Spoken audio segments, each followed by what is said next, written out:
વડોદરા શહેરમાં મધ પાડવા બાળકનો જીવ જોખમમાં મૂકવામાં આવ્યો છે। અજાણ્યા લોકોએ બાળકને દોરડાથી લટકાવી મધ પાડ્યું હતું। બાળકને જોખમી રીતે ફ્લેટની અગાસી પરથી લટકાવી મધ પડાવવામાં આવ્યું હતું અને દોરડાથી લટકાવી બાળક પાસેથી મધ એકત્રિત કરાવવામાં આવી રહ્યું હતું। સ્થાનિકોએ વિડીયો ઉતારી વાયરલ કર્યો હતો તો મધમાખીના ઝુંડ વચ્ચે બાળકે મધ એકત્રિત કર્યું। ભાયલી ફાટક પાસે આવેલા વિરામ ફ્લેટની ઘટના હોવાનું સામે આવ્યું છે।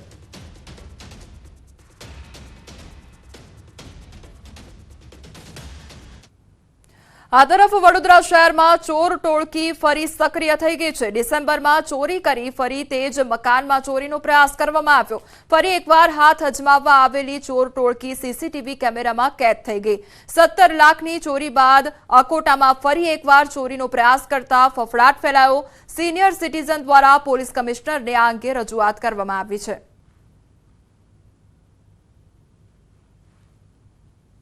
કચ્છના આદિપુર ગાંધીધામ હાઈવે પર નબીરાઓની હાઈ સ્પીડ રેસિંગનો વિડીયો વાયરલ થયો છે। ભયજનક સ્પીડમાં કાર હંકારતા યુવકો તેમજ જાહેરમાં પિસ્તોલ લહેરાવતો વિડીયો સામે આવ્યો છે। પૂર ઝડપે દોડતી કારમાંથી બે યુવકો હાથમાં પિસ્તોલ લઈને એકમેક સામે વેવ કરતા નજરે ચડ્યા છે। શિણાઈ રોડ પર જાહેરમાં ગાડી રેસ અને હથિયાર લહેરાવવાના કિસ્સાથી સ્થાનિકોમાં ભયનો માહોલ જોવા મળ્યો છે। વિડીયો વાયરલ થતા પોલીસે તપાસ હાથ ધરી છે। તો ગાડીની રેસિંગ કરવાનો આ વિડીયો સામે આવ્યો છે। આ સાથે હાથમાં જે હથિયાર હતા તે લઈને તે લોકો સવાર હતા તે અંગેનો વિડીયો વાયરલ થયો છે, જેના કારણે જે સ્થાનિક લોકો છે, આસપાસના લોકો છે, તેમનામાં ભયનો માહોલ જોવા મળ્યો છે। ત્યારે આ નબીરાઓનો વિડીયો સામે આવ્યો છે, જેમાં તે લોકો સ્ટન્ટ કરતા નજરે પડી રહ્યા છે। ગાડીની રેસિંગ કરતો આ વિડીયો સામે આવ્યો છે, જેમાં હાથમાં હથિયાર હોવાનું પણ સામે આવ્યું છે। તો ભયજનક વિડીયો જોતા લોકોમાં ફફડાટ વ્યાપ્યો છે।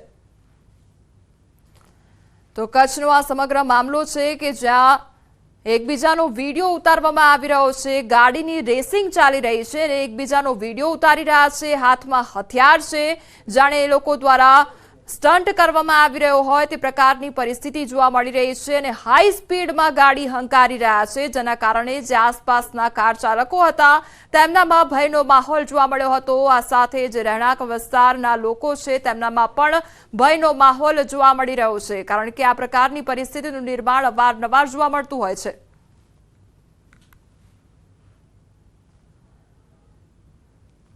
ન્યૂઝ 18 ગુજરાતીના અહેવાલ બાદ રાજકોટ સિવિલ હોસ્પિટલનું તંત્ર સફાળું જાગ્યું છે અને સિવિલની પીએમએસએસવાય અને ઓપીડી બિલ્ડિંગમાં ઉંદરનો ત્રાસ હોવાનું સામે આવ્યું હતું, જે મામલે ન્યૂઝ 18 ગુજરાતીએ અહેવાલ પ્રસારિત કર્યો હતો, જેને લઈ તંત્ર દ્વારા 40 જેટલા ઉંદરો પકડાયા હોવાનું સામે આવ્યું છે અને ઉંદરોને પકડીને શહેરથી દૂર હાલ છોડવામાં આવી રહ્યા છે।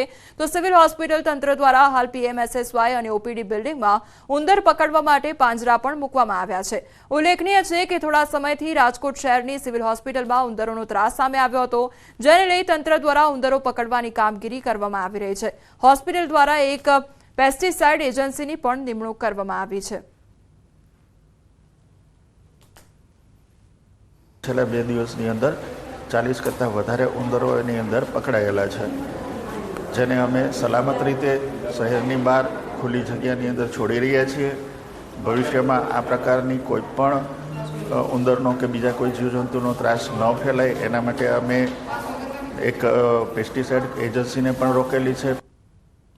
મહીસાગર જિલ્લામાં ફરી એક વખત ભાડુતી શિક્ષિકા શાળામાં ભણાવતા હોવાનો વિડીયો સામે આવતા ન્યૂઝ 18ની ટીમ દ્વારા આશ્રમ શાળાની મુલાકાત લેવામાં આવી। ત્યારે વિડીયોમાં આશ્રમ શાળામાં શિક્ષિકા રીટાબેન પટેલની માતા ચંદ્રિકાબેન પટેલ બાળકોને ભણાવતા હોવાનો વિડીયો સામે આવ્યો હતો। આ અંગે સ્થળ ઉપર જઈ તપાસ કરતા શાળામાં શિક્ષિકા રીટાબેન શાળામાં હાજર હતા, જો કે આ વિડીયો 2 દિવસ જૂનો હોવાનું પણ સામે આવ્યું હતું અને તે સમયે શાળામાં રીટાબેન શાળાના બાળકોને ભણાવતા હતા। આ બાબતે તેઓને પૂછતા તેઓએ કહ્યું કે સમગ્ર વિડીયો ખોટો છે।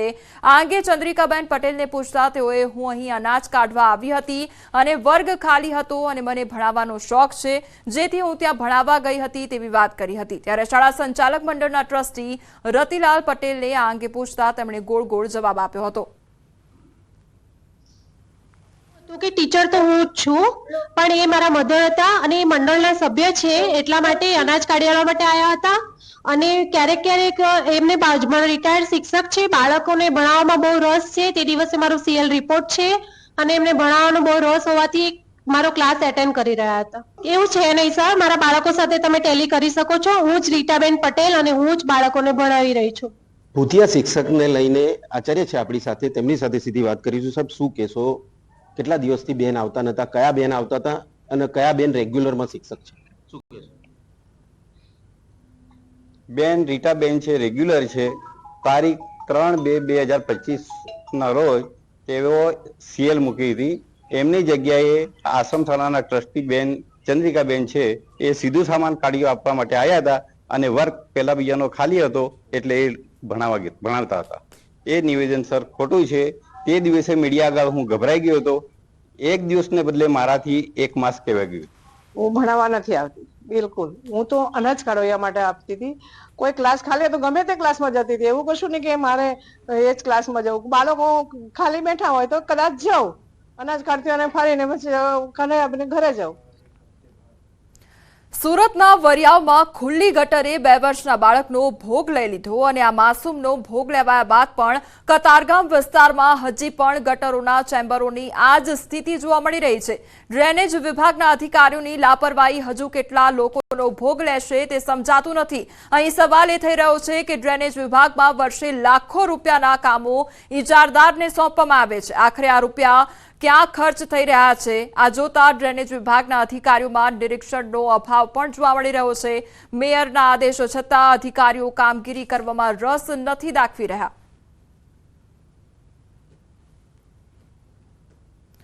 સુરતમાં ગટરમાં પડી જવાથી બાળકનું મોત થયાની ઘટનાએ સૌ કોઈને હચમચાવી નાખ્યા હતા. રસ્તા પર જ્યાં ત્યાં ખુલ્લી ગટરો બાળકો અને વાહન ચાલકો માટે ભયજનક હોય છે, ત્યારે અમદાવાદના કેટલાક વિસ્તારોમાં પણ આવી જ સ્થિતિ જોવા મળી.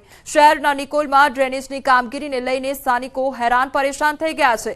નિકોલમાં ડ્રેનેજ વિભાગ દ્વારા છેલ્લા 25 દિવસથી ખોદકામ કરેલું છે.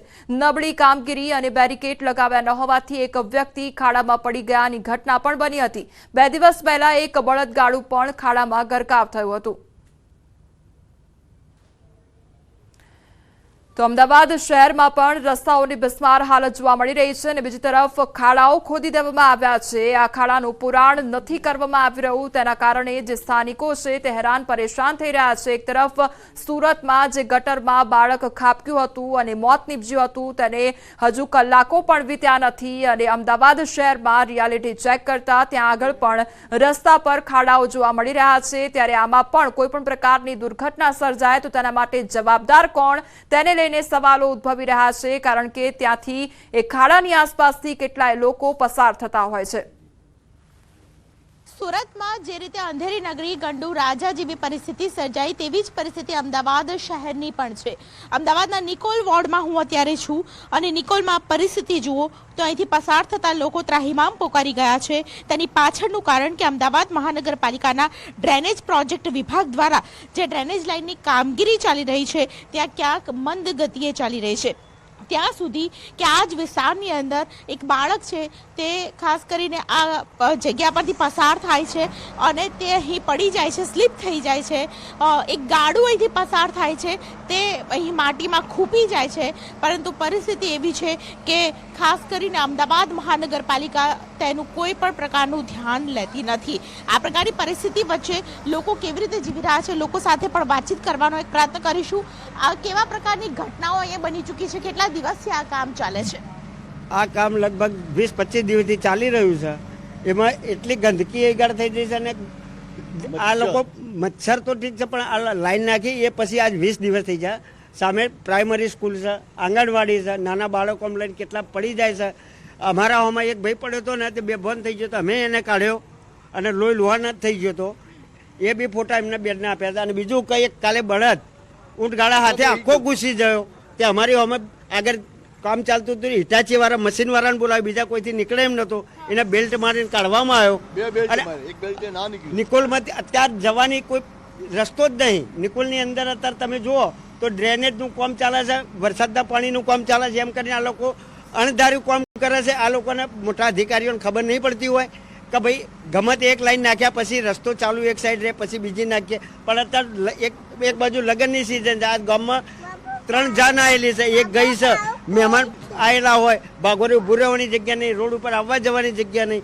ઘણું બધું આ લોકોએ આયોજન વગરનું કામ કર્યું છે અને આ મ્યુનિસિપાલિટી એમના નફા માટે આ સરકારના પૈસે આ પબ્લિકના પૈસે સરકાર આ મ્યુનિસિપાલિટીના અધિકારીઓ ખાવા માટેનો આ ધંધો કરી રહી છે. બિલકુલ આ પ્રકારનો આક્ષેપ લોકોનો છે. તમે શું કહેશો ભાઈ? કારણ કે અહીં જે પ્રકારની ગંભીર ઘટનાઓ બની છે, આવી પરિસ્થિતિ વચ્ચે સુરતમાં પણ આવી પ્રકારની ઘટના બની, તમે શું કહેશો આ ઘટનાઓને લઈને? ખાસ કરીને હવે ક્યારે કામ પતવું જોઈએ? આ 25 દિવસ છે એક ધારું કામ બંધ. પાણી 15 દિવસથી સતત પાણી ગંદુ પડી રહ્યું હતું. કોઈ ધ્યાન દેતું નહીં, કોઈ સાંભળતું નહીં. અધિકારી આવી આટો મારી જતો રહે, કામ કરશું આમ કરશું. અઠવાડિયે એક ધારા બધા મંડાણા ત્યારે આ પબ્લિક આવી, કોઈ બોલનારું નહીં, કોઈ કહેનારું નહીં, કોઈ સાંભળનારું નહીં. અત્યારે ઊભા પણ ન રહેવાય તેવી પરિસ્થિતિ છે. કેટલા દિવસ સમયથી આવા પરિસ્થિતિ બની છે? આ દિવસ 15 દિવસથી આ સલંગ પાણી ભરેલું છે.